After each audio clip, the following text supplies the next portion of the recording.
As fábricas no Brasil estão parando, galera, simplesmente parando. Não está tendo mais produção. Isso influencia no quê? Isso é uma informação relevante, não é? O que você tem a ver com tudo isso? Então, vem de carona comigo, Lucas Christian, engenheiro automotivo, que eu vou explicar tudo que tem influência aí com relação à questão das paralisações das fábricas, como que isso vai afetar a economia e como que isso vai afetar o seu bolso. Então, roda a vinheta rapidinho aí, que a gente vai para mais um de carona. Bom, bem rapidinho mesmo, porque eu só coloco a música e é tudo ao vivo aqui, galera. Então vamos lá.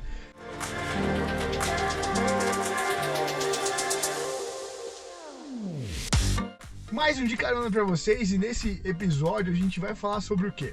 A gente vai falar sobre a paralisação, né? A Volks paralisou as produções aqui no Brasil, Scania, Volvo, Mercedes, Chevrolet, BMW, todas as fábricas, quase todas, né? Acho que ainda tem uma ou outra fábrica que ainda está em funcionamento, mas todas elas estão paralisando suas atividades em respeito, na verdade, em função, né, da situação que a gente está vivendo no país e tudo para melhorar essa questão sanitária que a gente está passando. Então, as fábricas decidiram parar. E aí, o que isso tem a ver, né? Por que isso é importante? Por que isso é uma informação relevante para você?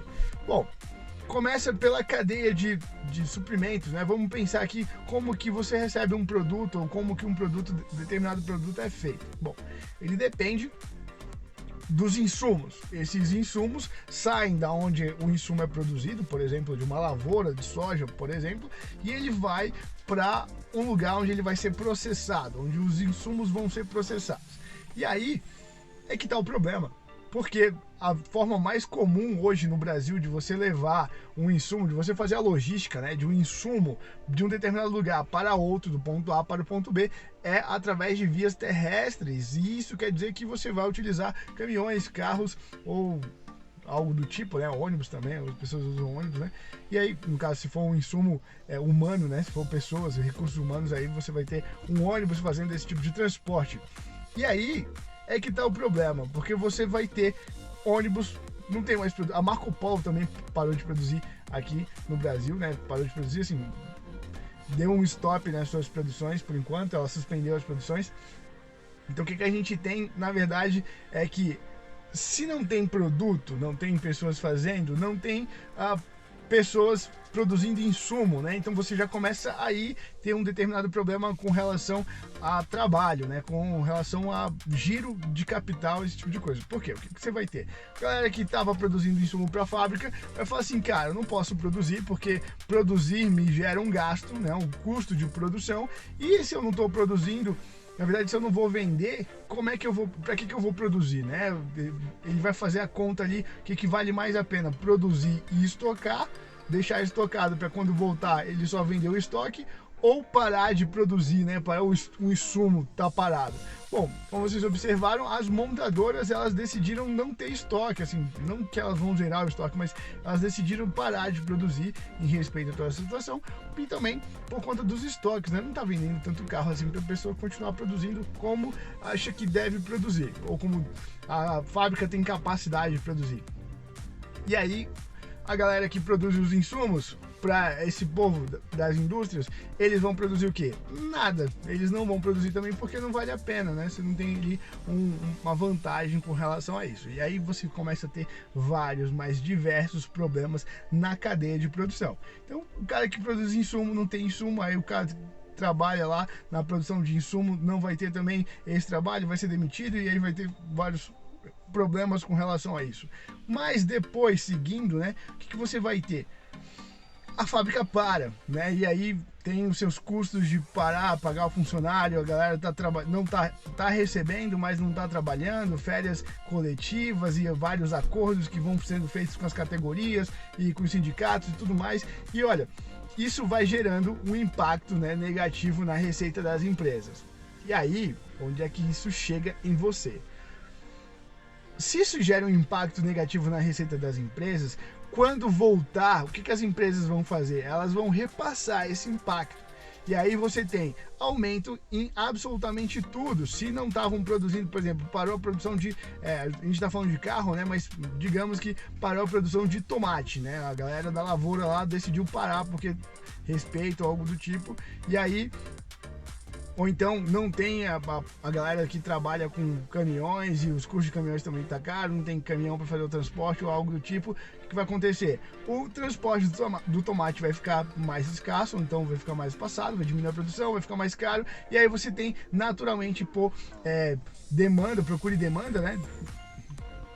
Preço e demanda, né? Acho que é essa a nomenclatura correta, nunca lembro. Mas assim, por conta da alta demanda e da escassez do produto, né? O que o preço faz? O preço vai lá para cima. Então, esse é um movimento natural das precificações, né? Do preço. Se tem muitas pessoas procurando um determinado produto, esse produto não tem muito no mercado, ele automaticamente se valoriza.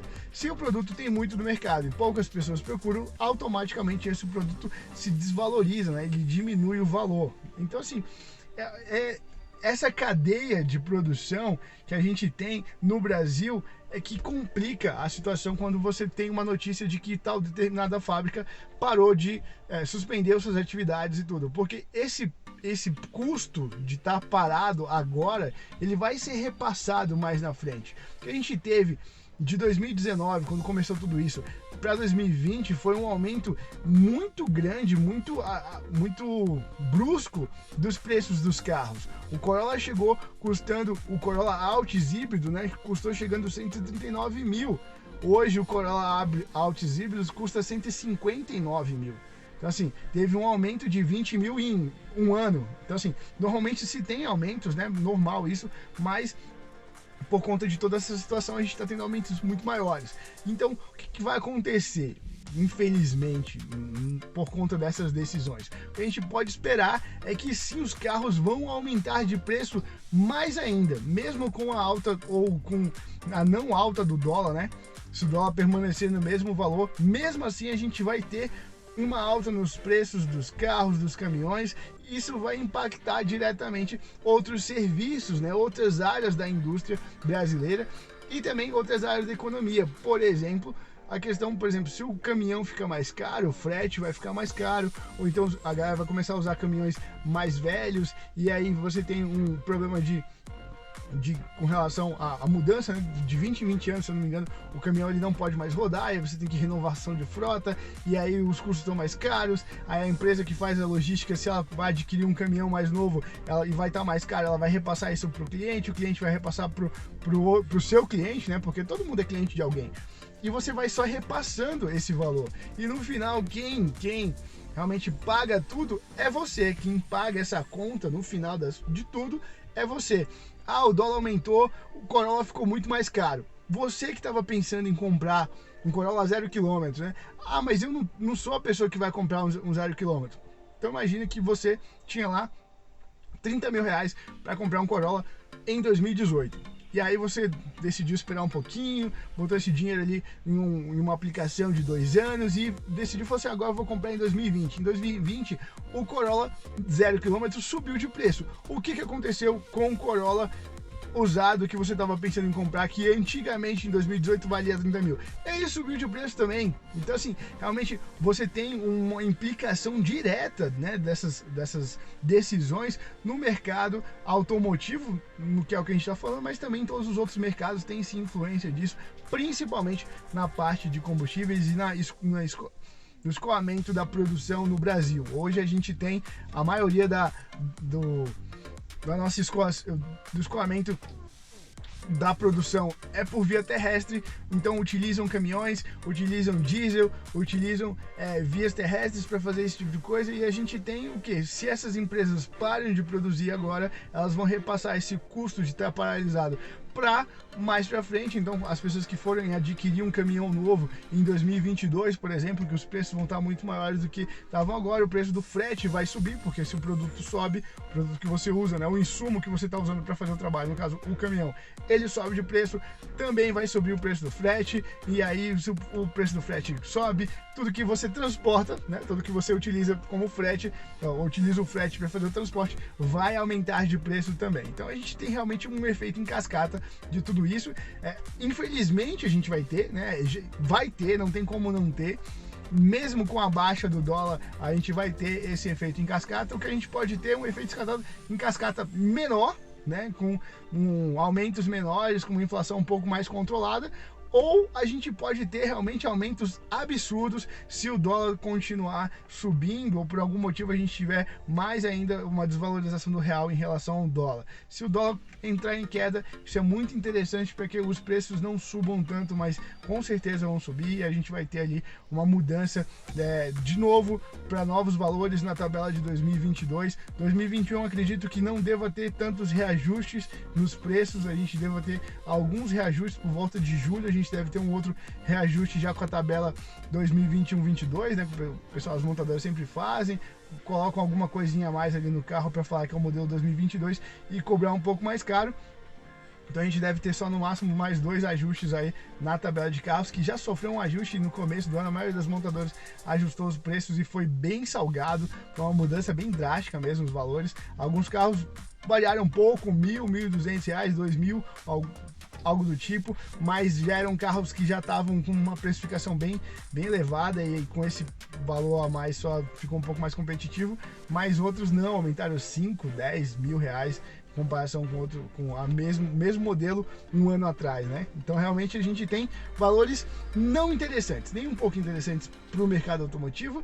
E sim, você vai pagar por isso. Não é só a pessoa que compra carro, não é só porque você, por exemplo, utiliza transporte público ou você utiliza uma bicicleta, uma moto, algo do tipo, que você não vai sofrer esses impactos. Você vai sim sofrer esses impactos, infelizmente, porque é uma coisa que está atrelada, né? 22% do PIB industrial do Brasil corresponde à indústria automotiva, né? Então assim, realmente é muita coisa a participação da indústria automotiva, e quando ela é afetada diretamente, como no caso dessa situação, ela também afeta diretamente o PIB da industrial brasileiro, que representa, se não me engano, 6 ou 7% do PIB nacional. Então a gente também vai ter uma influência aí, e isso também afeta o setor de serviços, né, que é o setor que mais gera PIB e tudo no mundo inteiro. A gente também tem uma determinada parcela que é afetada por conta desse problema, né, dessa paralisação.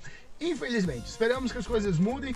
Assim que mudar, assim que voltar ao normal, que essas montadoras voltarem à sua fabricação, né, a montagem dos seus carros, eu vou trazer essas informações para vocês. Então, se você está assistindo isso no YouTube, não deixa de ativar o sininho, ativa as notificações, beleza? Para você não perder nenhum vídeo. Se você nos ouve em uma das plataformas de streaming, muito obrigado. Aproveita também agora para compartilhar esse podcast, que eu sei que eu estou trazendo informações muito importantes para vocês ficarem por dentro aí de tudo, absolutamente tudo que acontece no universo automotivo. Beleza, galera? Eu vejo vocês no próximo vídeo. Valeu, galera. Até mais.